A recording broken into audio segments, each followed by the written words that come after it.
Hey there guys, today's video is all about how to live frugally. So, sometimes it's got a bit of a bad reputation if you're, a bit of a penny pincher or whatever. But living frugally has has many benefits. And it doesn't mean you necessarily need to be super cheap or anything like that. It's just about really being more responsible with your money. So let's get into a few ways. Number one is no car payments. So no financing a car, no new cars.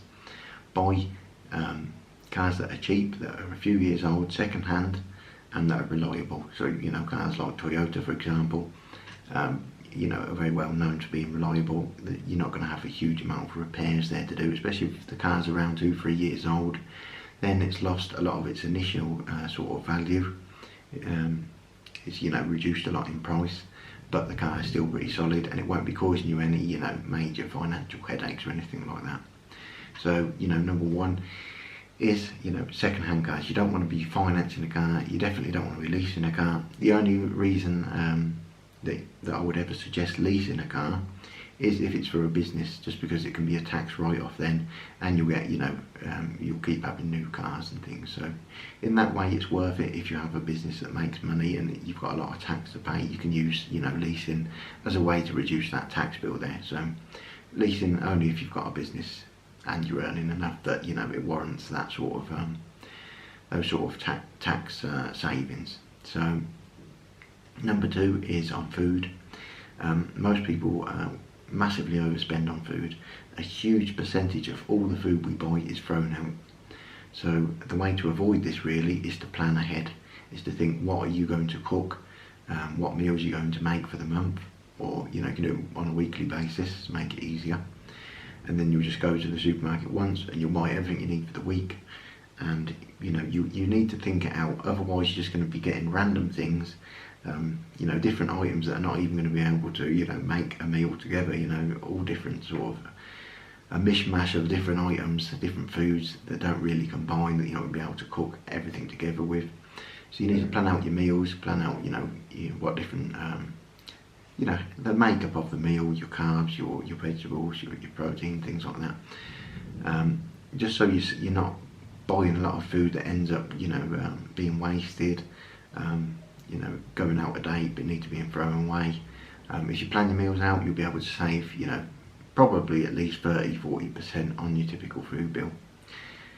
One thing to do as well, which sort of falls into this as well, is to avoid going shopping when you're hungry. Make sure you've eaten before, just because when it's proven, when we go to the supermarket and we've not eaten all day, for example, we end up buying a huge amount more of food, and it tends to be junk food, unhealthy foods, which are often more expensive as well.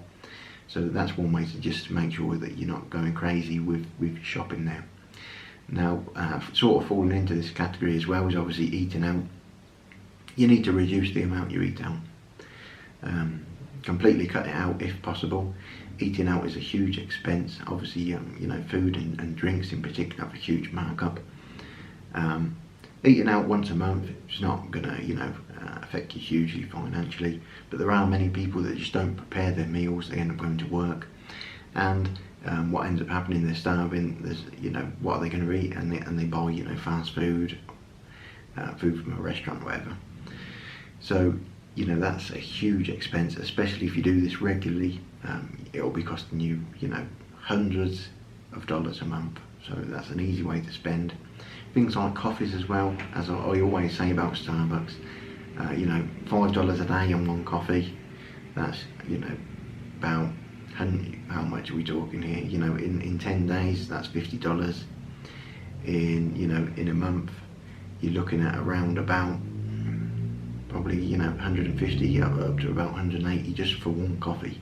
So if you prepare that beforehand, you can take one of those flasks that keeps your drinks hot. You can take that to work with you. You can do that. It doesn't take long. We're talking about a couple of minutes here. It takes longer to go into a a coffee store, wait in the queue to buy it and then leave and go back to where you were. It's a much better use of your time to prepare beforehand, and it will save you a lot of money. So another thing is credit cards. Now, many people that are on the sort of the frugal living are very against credit cards. Well, really, credit cards, if you're responsible with them, they can save you money. Especially, cashback credit card. Now, 2%, it's not nothing incredible, but it's 2% extra that you didn't have before. So many times, as long as you're going to pay off your credit card in full at the end of every month, and there's no fees, there's no maintenance, there's nothing like that, it can be a good idea to put things on a credit card, especially the points and things. You can get some travel there if there's certain places you need to go or whatever. You can get free travel. Just the cashback alone, just even a card that's just got 2% cashback, that'll add up over time, and you'll be spending that money anyway, so you may as well get 2% back.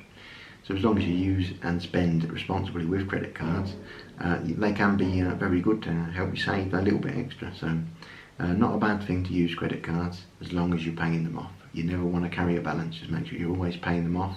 Get them to be paid automatically on a certain date, and then you won't really have to worry about it. You'll just be getting a little bit of extra saving there in the cashback and things, and maybe in certain points and things. So don't be afraid of using credit cards.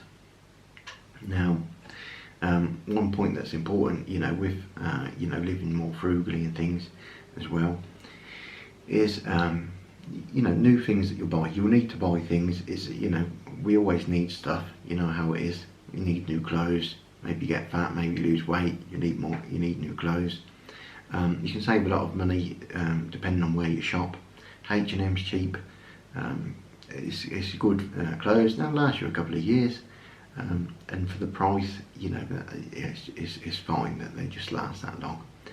Instead of buying silly purchases, expensive designer labels, Supreme. I mean, $500 for a hoodie. Never worth it. There are certain items that can be worth spending a bit more just because they'll last forever, basically. So, good pair of shoes, boots, winter coat, that kind of thing. It can be worth spending a bit more with them, just because if you bought cheaper options, they might, they'll break quickly and you end up buying more. Whereas one solid coat or boots, shoes, whatever, will last you a lot longer. But obviously they're items which don't tend to degrade quickly. Take for example the idea of a $500 Supreme hoodie. Well, hoodies and t-shirts and things, they're what you're going to be washing the most often. So they're gonna, the colour's gonna fade. They're gonna, they're not gonna last as long, and not gonna, maintain their quality how they were when you first purchased them. They're gonna fade, and they're just gonna be useless very quickly. Whilst when you've got, something that doesn't need to be washed constantly, a solid pair of shoes, for example, depending on where you buy shoes, companies often, there's lifetime sort of guarantees and things.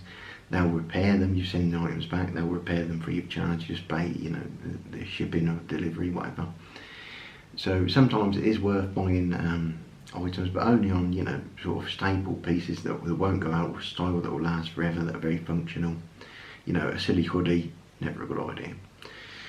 So another thing you need to look at if you're looking at being frugal is actually investing your money. So look at investing, I would say at least 15%. If you're saving a huge amount of your earnings and you earn a good wage, try and push it up to 30%. Because with compound interest, investing in a solid index fund, some good companies in the stock market, as the interest you earn sort of compounds over the years, in 20 years you'll be looking at a huge earning there, especially if you're topping that up every month. So looking to invest in, instead of you just leaving your money sitting in a basic savings account, it's far better off to put it in a solid, safe investment. Obviously only if it is an investment that is very safe. So thanks for watching the video, guys. Just a few tips there on how to live more frugally. Give the video a like, subscribe, and I'll see you in the next video.